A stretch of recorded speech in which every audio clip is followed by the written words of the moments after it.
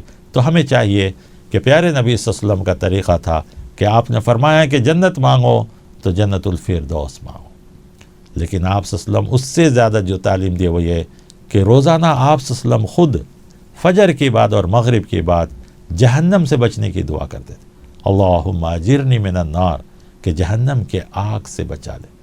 جہنم، نار، یہ سب الفاظ بار بار قرآن میں آئے، اور دوسری کا کہا فمن زحزح عن النار وادخل الجنہ فقد فاز، جو اپنے آپ کو جہنم سے بچا لیا، جنت میں داخل کر لیا، وہی کامیابی ہے۔ اور اس کے لیے صرف نماز روزے نہیں ہے بلکہ ساری شریعت ہے، سارے شریعت پر عمل کر کے اللہ کا بھی حق ادا کرنا، انسانوں کا بھی حق ادا کرنا، ورنہ جو انسان جہنم میں چلا گیا اس سے زیادہ بدبخت، اس سے زیادہ ناکام، اس سے زیادہ نقصان اٹھانے والا کوئی نہیں ہو سکتا ہے۔ تو ہمیں بھی دعا کرنی چاہیے، اللہم اجرنی من النار، اے اللہ ہم کو جہنم سے بچا لے۔ حتیٰ کہ آگے چل کر سورۃ الفرقان میں نیک بندوں کا ذکر آئے گا، تو نیک بندوں کی ایک صفت یہ بھی بتلائی گئی کہ وہ بھی جہنم سے بچنے کی دعا کرتے ہیں، حالانکہ نیک ہے تو وہ تو نیکی کام آ جائے گی، جنتی کہلائیں گے، لیکن نہیں، اسی وقت وہ کامیاب ہوں گے جب وہ جہنم سے بچ جائیں۔ تو اسی لیے اس سورہ میں اعراف ایک مقام ہے جہاں پر جنتی اور جہنمی دونوں کے علاوہ ہوں گے، لیکن بعد میں اللہ تعالیٰ ان کو جنت میں اپنی رحمت کی بدولت ڈال دے گا۔ اللہ تعالیٰ ہم لوگوں کو جنت عطا فرمائے، نہیں تو کم سے کم اپنی رحمت کی بدولت اللہ تعالیٰ ہم سب کو جنت الفردوس عطا فرمائے۔ اللہ ہمارے عملوں کو نہ دیکھے، اپنی رحمت کی بدولت عطا فرمائے، اور اسی طرح ہمارے گناہوں کو نہ دیکھے بلکہ اپنی مغفرت کی بدولت ہم سب کو معاف فرمائے، آمین۔ وصلی اللہ تعالی علی خیر خلقہ محمد وعلی آلہ وصحبہ اجمعین۔ والسلام علیکم ورحمۃ اللہ وبرکاتہ۔